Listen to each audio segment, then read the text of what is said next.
Adam Chris from MyMMANews.com being joined by a very successful Matt Semi, the Jedi Semelsberger. He just took out Martin Sano in 15 seconds flat. Oh my gosh, Matt Semelsberger is doing huge things in his UFC career, and I got my man now to join me just to have a little chat about those 15 seconds. First and foremost, Matt, what's going on? Congratulations, brother.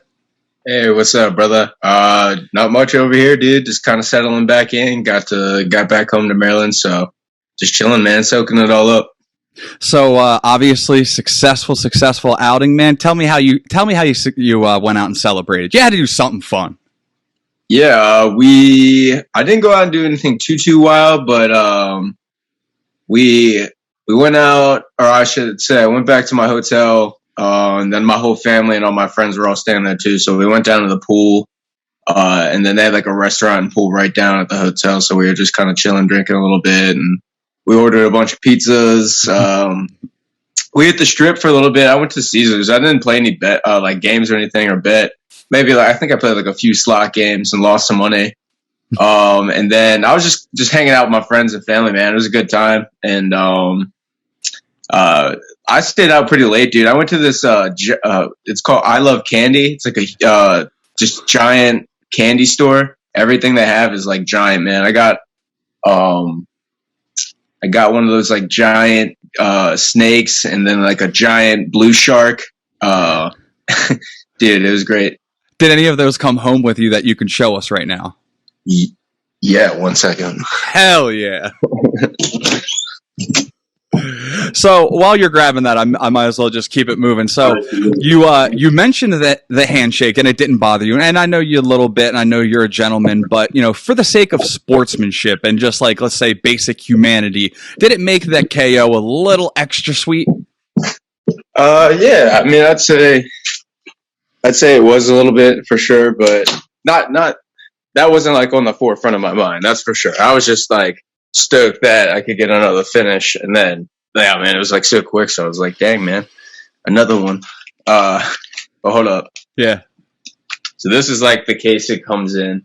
What? Hold up. Pull this thing all the way out.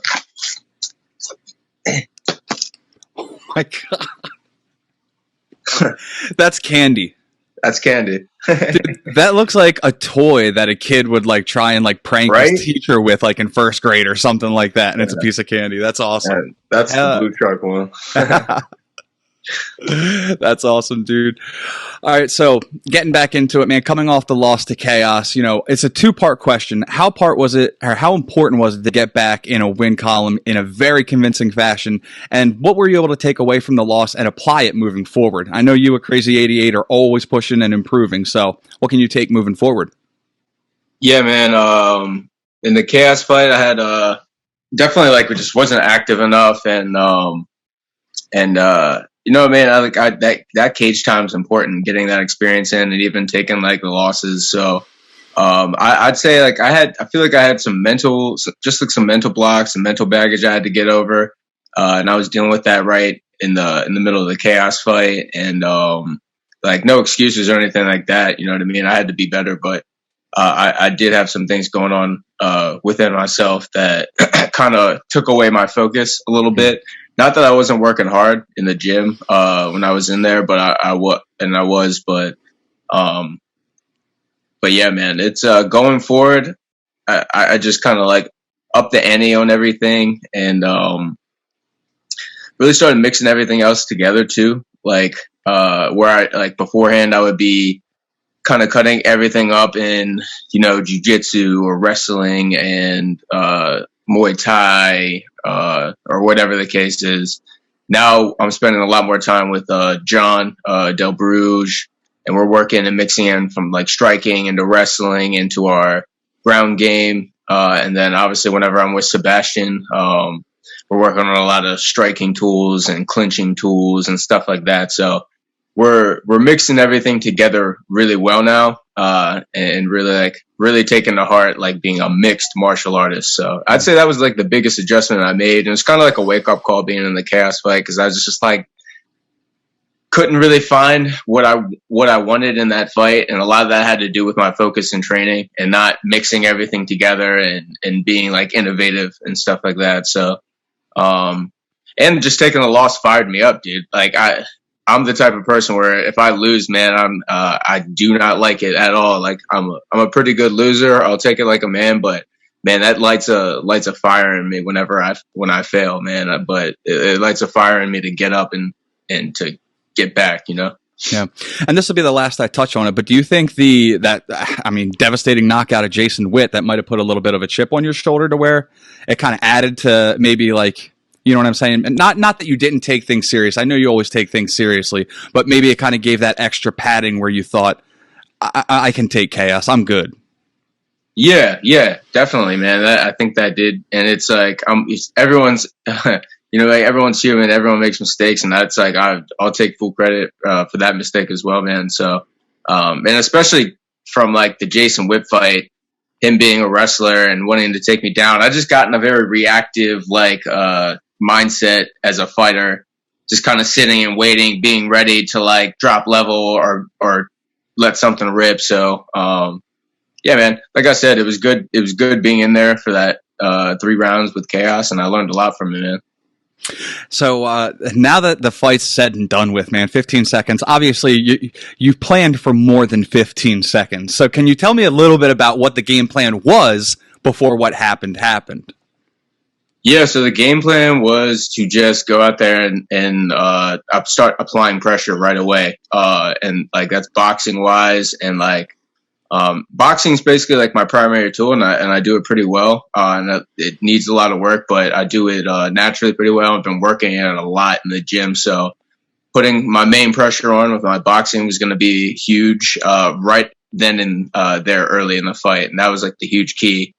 Like takeaway from the Khaos fight was starting right away and not trying to sit and settle and then go.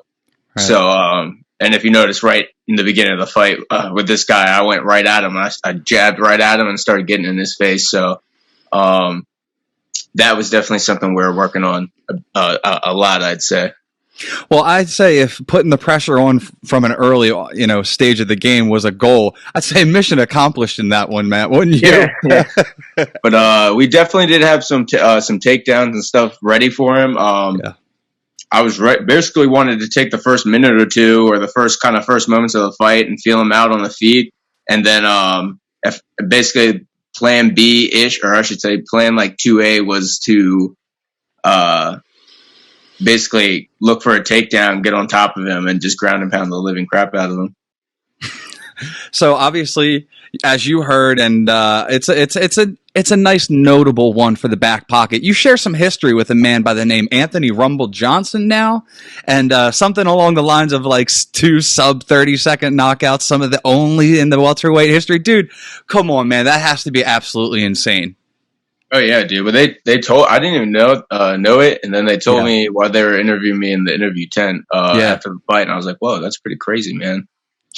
So it has to mean quite a bit as far as like a chip on your shoulder that you're doing something in the right direction, right? You made the right life choices. You're doing what's best for you. It has to be reassuring. Yeah, for sure, man. And I've got a long way to go for sure. Like I've definitely had some success, and I'm building momentum, which is actually like super important for me.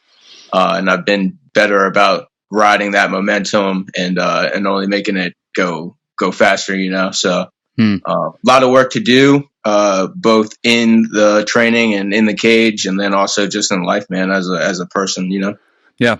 So one thing I did find interesting was with the bonus situation, and I know it is what it is, but you got the bonus against Witt, which was a longer fight, theoretically, 1 second longer, but you get what I'm getting at. Do you feel a little bit slighted that you scored one of the fastest knockout on the card and didn't get that bonus?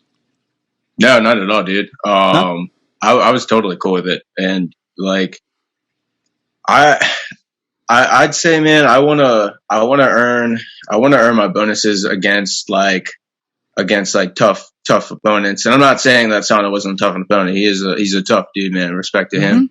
But like, you know, he was 4-2 and 1 coming into it. I want to earn my bonuses against Titans, man.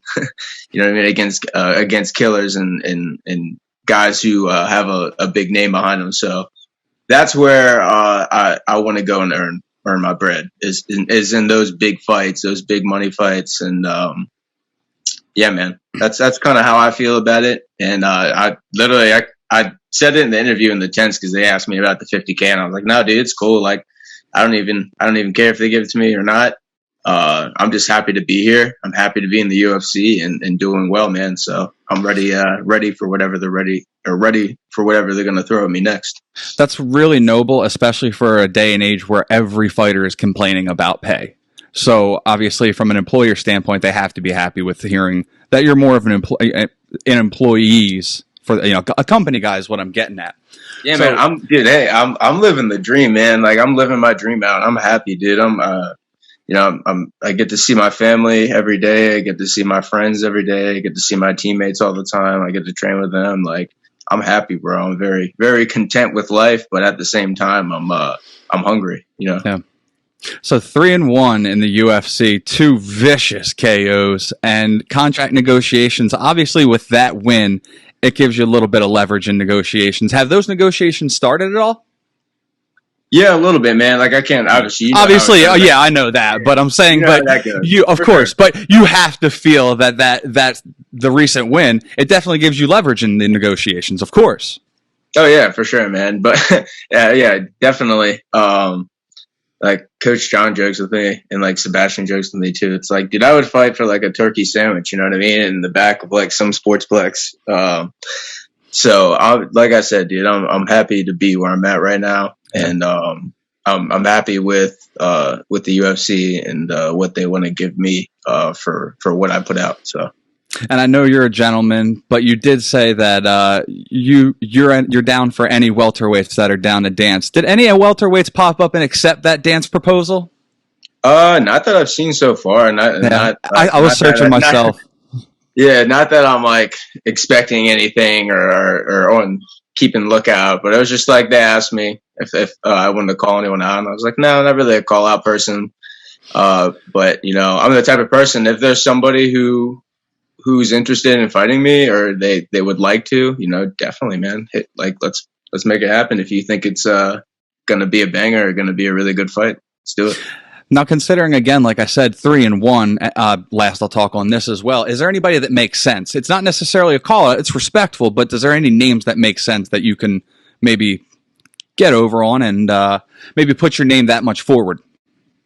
No, man, to be honest, that's just my personality, dude. Like, I'm ready for whatever. And I think that's also like, I like going along the lines with the whole like not getting the bonus thing, man. I kind of want to get some more experience in the cage and just keep winning and keep improving. And then, you know, maybe a few fights from now, once I've gotten more experience, then maybe I'll probably start making some call outs or putting names out there for people that I'd be interested in fighting. But there's so many good fighters out in the world, dude, especially in the UFC. So I have no doubt that they're going to match me up with somebody that is going to go out there and do the same as me and put on a good show.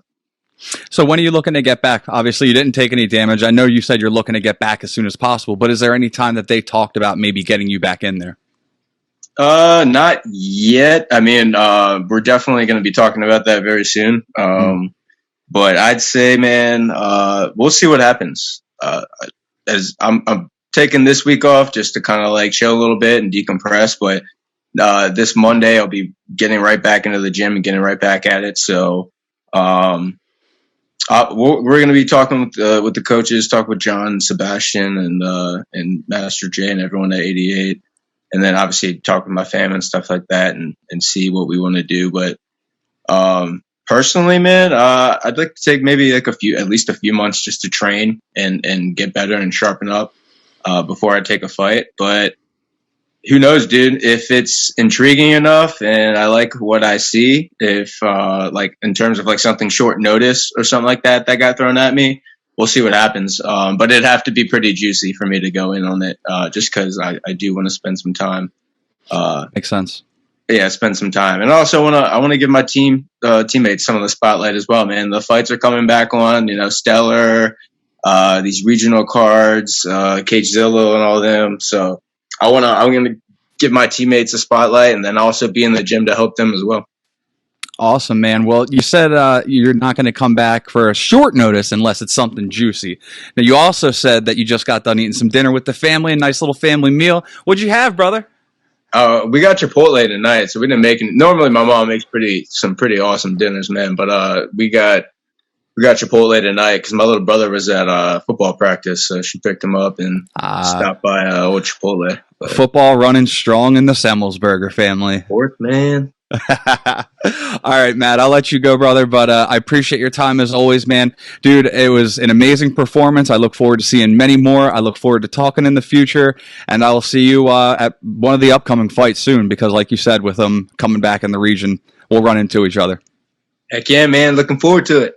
All right, there he goes, Matt Semi the Jedi Semelsberger. He just took out Martin Sano at UFC 266 in 15 seconds. My man has a 15-second knockout, a 16-second knockout. He is just a viral sensation, and he keeps it rolling. For Matt Semelsberger, I'm Adam Christ. Make sure you keep it locked to MyMMANews.com for all your fight news needs.